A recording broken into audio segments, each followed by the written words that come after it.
What's up, fam? It's Coach Cam. We're back again with an upper body workout. And today I switched things up.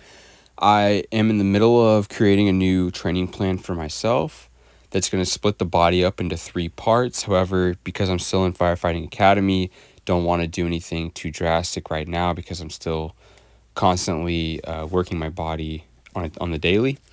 I kind of made a modified workout for this for today. So this will give you a taste of what I'm going to be doing in the future.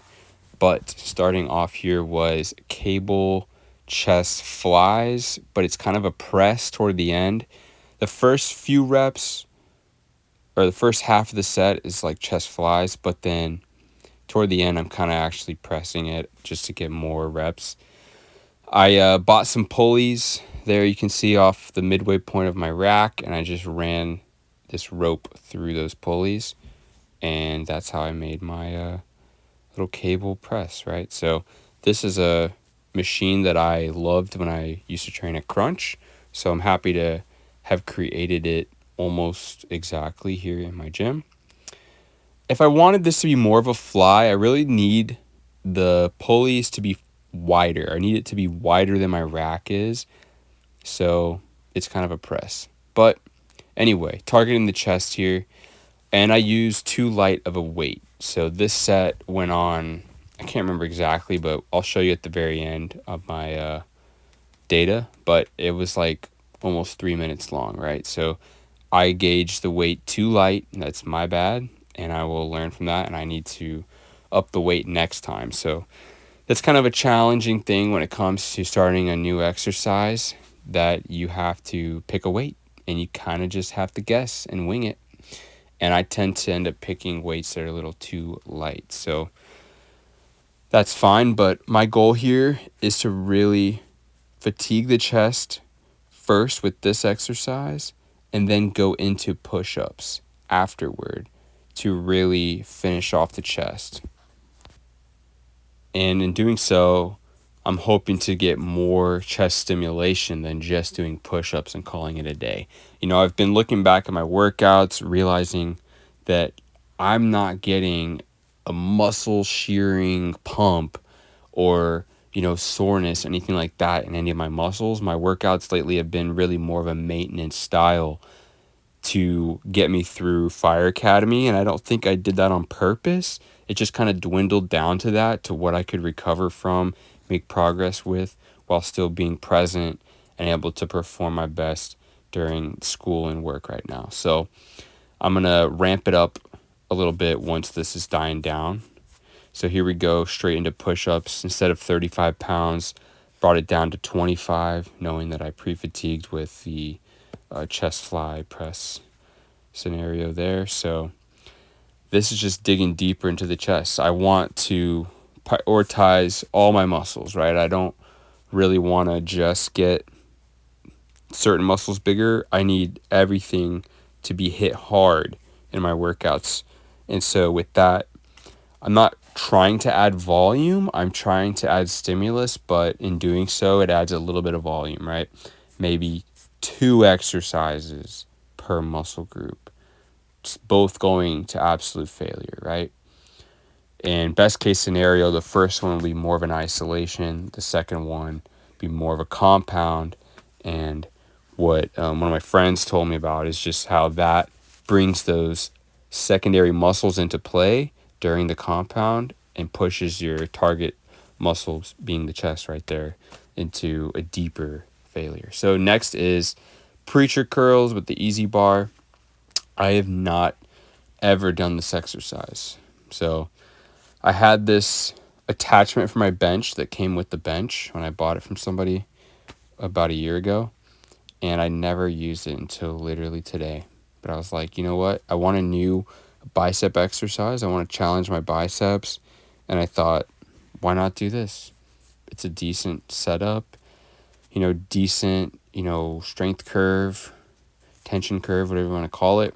When you bring the weight up, as I did right then, you don't want the weight to be vertical. If you actually bring it vertical with your forearms in a vertical position, it is bringing no tension at all on the biceps. So right before vertical is really when it's time to start lowering again.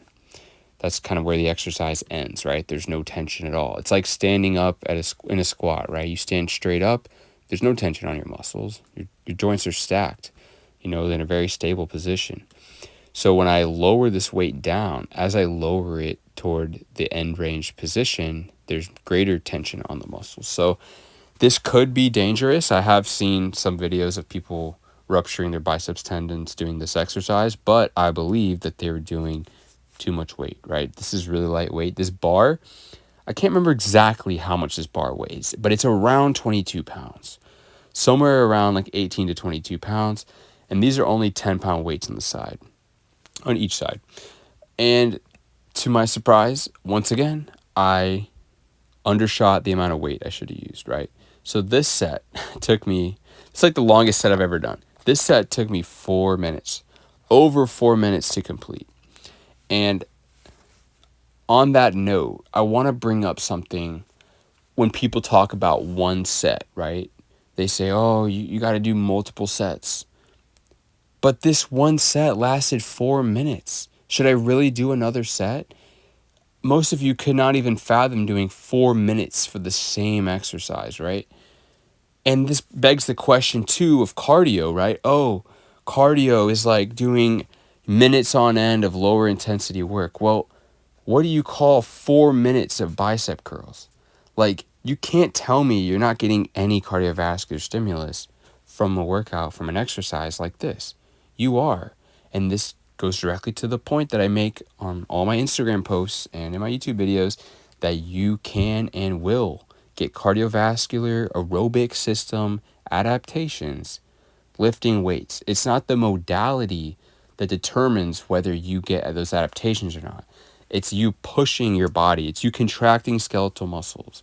So you can contract them deliberately and do this, or you could be someone who's paralyzed and does like a wheelchair half marathon, right? Both of them are moving your arms, contracting muscles. One of them, like this, is at a higher intensity to which you can only sustain for 4 minutes until the biceps are completely fatigued, recruited every muscle fiber, therefore done as much as you can do. If you're doing a wheelchair race for a half marathon, well, that's really low intensity and you're not reaching failure, and it's not very stressful in terms of the stimulus on your cardiovascular system. So you want to hit failure. I prefer to hit failure around 90 seconds, right? So definitely want it to be, I prefer at least a minute of that exercise. If the set wasn't a minute, the weight was too much, or you just didn't push hard enough. And when you do this right, you won't need to do it again. So here's me hitting failure, couldn't get the weight up, slowly lower back down. So now about 30 seconds of rest, and then went into the chin-ups. Once again, kind of a pre-fatigue superset situation where I'm trying to get more stimulus onto my biceps. And quite frankly, my back is probably my best body part, so I really am not trying to emphasize it any more than I need, any more than a minimal amount required. So I'm okay with my biceps being a limiting factor coming into chin-ups. So nice and controlled here. Biceps are on fire, but using the other muscles such as the rear delts, the rhomboids, the lats to contribute to further inroad, not only the biceps, but also those muscles in the back, right? So that's the goal here. Keeping it's still like kind of a full upper body workout, although soon, I can't say quite when, but within probably a month from now, I'm going to switch my training and split my body parts into more of an arm day, then more of a chest back day, and then a leg day. So after that, went into overhead press here, 80 pounds on the bar, and I did not progress here as expected once I had already added a cable chest press to my first exercise. So that's more than normal. So you kind of have to start a new progression, a new log, a training log for the exercises when you switch up the order, when you switch up adding new exercises in, taking some out, it all changes the amount of fatigue you have and the fatigue those muscles have going into the exercise. You want to perform these repetitions with control. You're controlling the weight the whole time. It's not controlling you. You should be able to stop at any point in the range of motion and hold the weight. If you cannot do so, then the weight is too heavy for you. Using a heavy weight is not required to stimulate muscles. What is required is you putting forth the most effort possible into what we call training to failure or muscle failure, momentary muscle failure. These terms generally refer to the same thing. Here we go. Trying to get another rep here. Could not get it up. Put the weight down. Next, body rows. This angle I'm rowing at is a really high angle. Like it's like hitting my upper chest, and it's really putting a dent into my rear delts and mid delts even. You could see them entering the chat as I contract here for the rows. So this is a really good exercise. I just call it body rows. It's a body weight exercise. It's very, very effective. People like to say that they're good to train for pull-ups. I'm not saying you couldn't do that, but it's really not specific enough to give you any extra carryover than you could get from just doing rows with a barbell, dumbbells, cables. It's not gonna give you any special benefits. Your muscles generally they don't really know where the resistance is coming from. All they know is the tension that they're experiencing.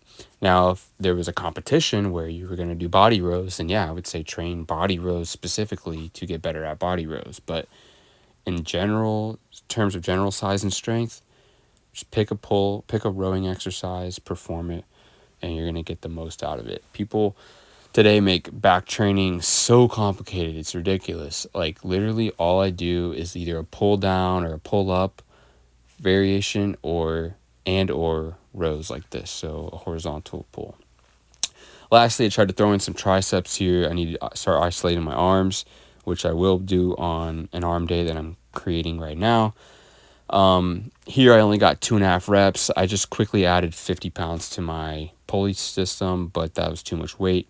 I need to actually buy more plates so I don't have to keep running around my garage in between exercises and switching all these plates around. I could set up 2 or 3 exercises in a row and not have to worry about that. So anyway, that was the workout. Here I'm going to go ahead and show you my my exercises, the time, the reps. This is my quick post-workout flex. I didn't really cut much weight this week, kind of just went back to maintenance, so weight's up to 165 give or take. Anyway, this is my upper body workout. Hopefully you guys enjoyed it. Once again, I'm going to be splitting my body parts into arms and then chest, back, and then legs so that I can really put forth my best effort into each muscle group and stimulate all of them for the maximum growth I possibly can. So that will take place once I'm done with Fire Academy. So thank you guys so much for watching. Like, share, comment, and subscribe.